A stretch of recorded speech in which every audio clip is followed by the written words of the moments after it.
You know, I like that we talked about good news, but this next question kind of deals a little bit about bad news. So, this person recently experienced a major setback when a business endeavor with their brother resulted in the loss of savings, compounded by IRS complications. So, Pastor, when you faced a similar situation with your brother, how did you process those emotions and choose not to involve law enforcement? How did you move forward and remain receptive to your calling into full-time ministry during such a trying period? It was difficult. It was difficult because I didn't see everything. Do you understand? And hindsight is 2020. I didn't see everything. I didn't see today. I didn't see myself becoming a pastor because I was a pastor at that time, but I wasn't the pastor of a parish. Do you understand? I didn't see all that. All I saw was my money. And it was a lot of money. Do you understand?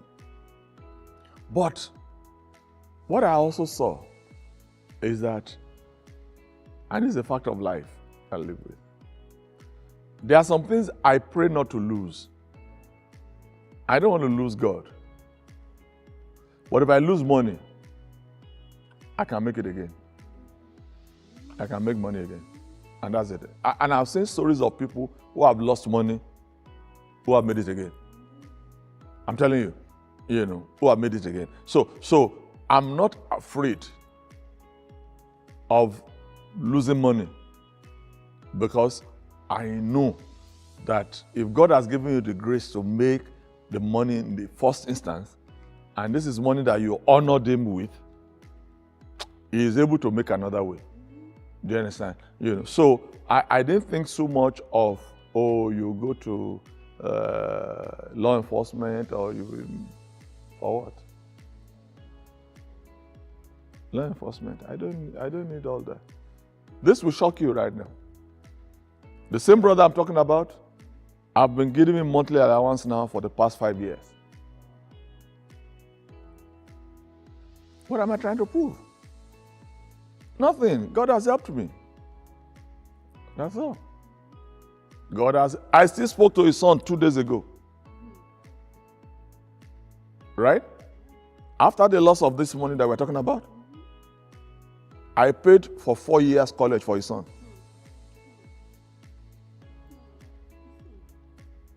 This might not be things that I want to be saying on air, but I'm just telling you what goes on behind the scene. Do you understand what I'm saying? So, honestly, I'm not going to fight. Can I tell you? It will shock you. We're listening. I've loaned people money, and they did not repay. They did not pay back. They are still in this church. Pay me my money. I know. So what am I going to do? What am I going to do? There's nothing. Because that money meant a whole lot at that time. Yeah. But what that money meant to me then is not what it means to me now. In comparative times. That's what I'm trying to say. So what I'm trying to say is that, honestly, if you hold on to God, God will take you out of the ashes and you will rise again. We just have to believe Him. Just have to believe Him. So, Pastor, switching things a little bit back, regarding your wedding, and I think this person is taking something from the series. Regarding your wedding and lack of support from your father, how did you find the courage to continue, especially when facing criticism about seating arrangement at the ceremony? As someone preparing to move forward, I believe this person is trying to get married right now, and says, as someone preparing to move forward without parental support, I am concerned about not receiving their blessings. How did you manage to stand firm while remaining respectful? I think we're talking about two different things. What this person is saying and what happened with my own case. What this person is saying is talking about, parental, approval for the person that they want to get married to. That was not my case. My dad didn't say he didn't approve of my wife, and my in-laws did not say they didn't approve of me. That was not the issue. In my own case, they were bringing in a fight from way back into my present. And this is what a lot of people forget. When they get married, or they have a relationship and then they have a child out of it. And I tell them that don't break up in bitterness. Because this child is going to graduate. Right. This child is going to get married. This child is going to have their own children. Do you understand what I'm saying? And every time that those things happen, you will meet each other, you will see each other. Yeah. So what are you going to do?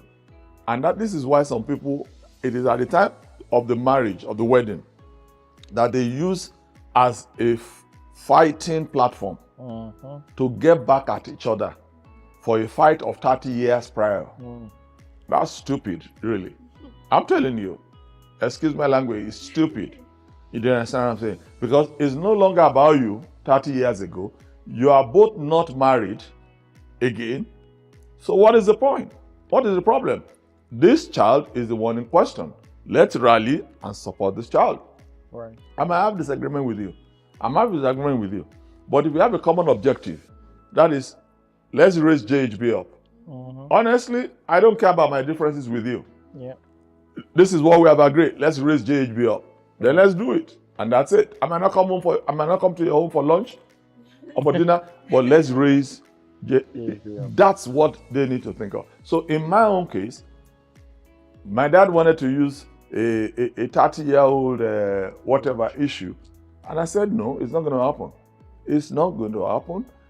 This woman has taken care of me most of my life. Right. Do you understand what I'm saying? I married at 31, right? Yeah. I was with this woman, my mom, for 20 years of my life before I started with my dad. So now I'm 31, that's 11 years versus 20. And you want to erase 20 years. Just like that, it's not going to happen. It's not going to happen.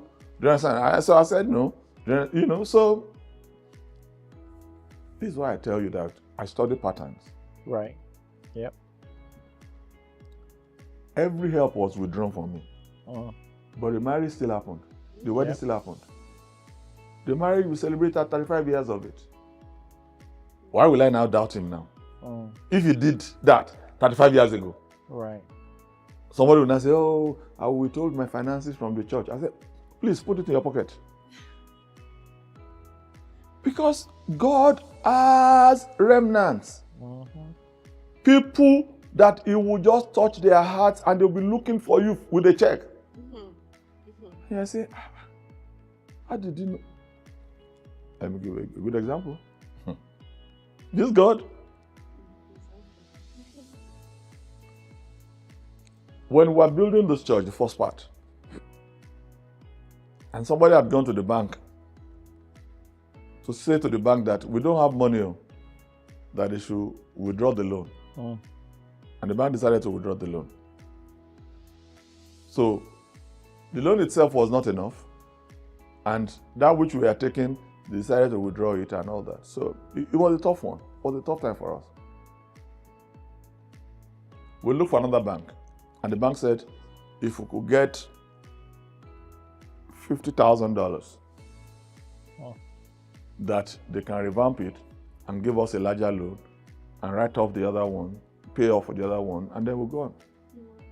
So I called a meeting of all the first 3 ministers, 2 and myself. I called 2 ministers. I asked them, I said, how do we do this? 50,000. This is a lot of money. We've been raising money before. People are tired. They said, no, we can do it, Pastor. And they encouraged me. They said, Pastor, let's raise 1,000. With 50 people, we can get it. I was encouraged.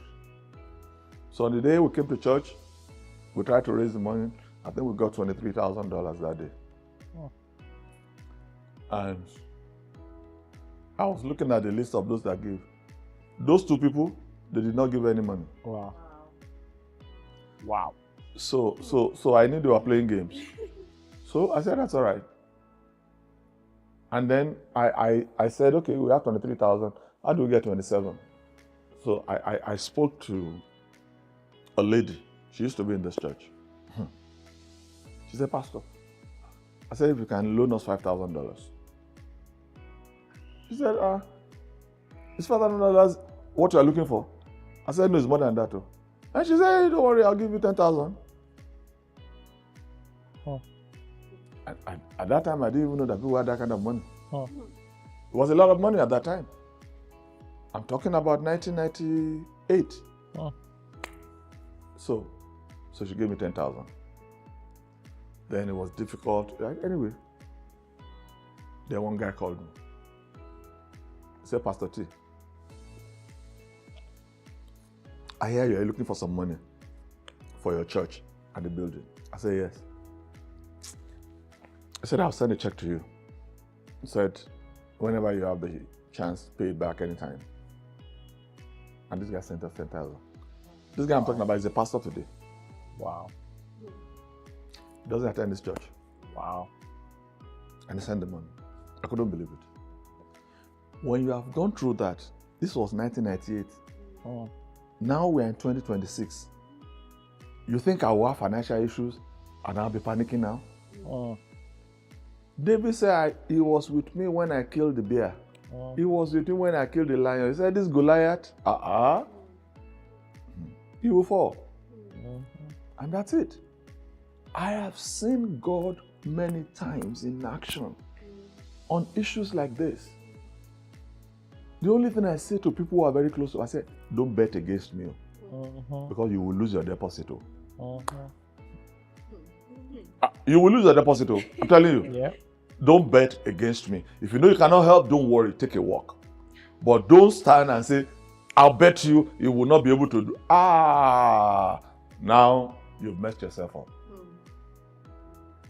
Because now it's between you and God. Yeah. It's between you and God. As always, it's your girl Tammy. Beauty signing out. And our lovely co-host. And it has been an amazing 2025, and we'll see you all next time. Yeah, bigger and better. Bigger and better. I like that.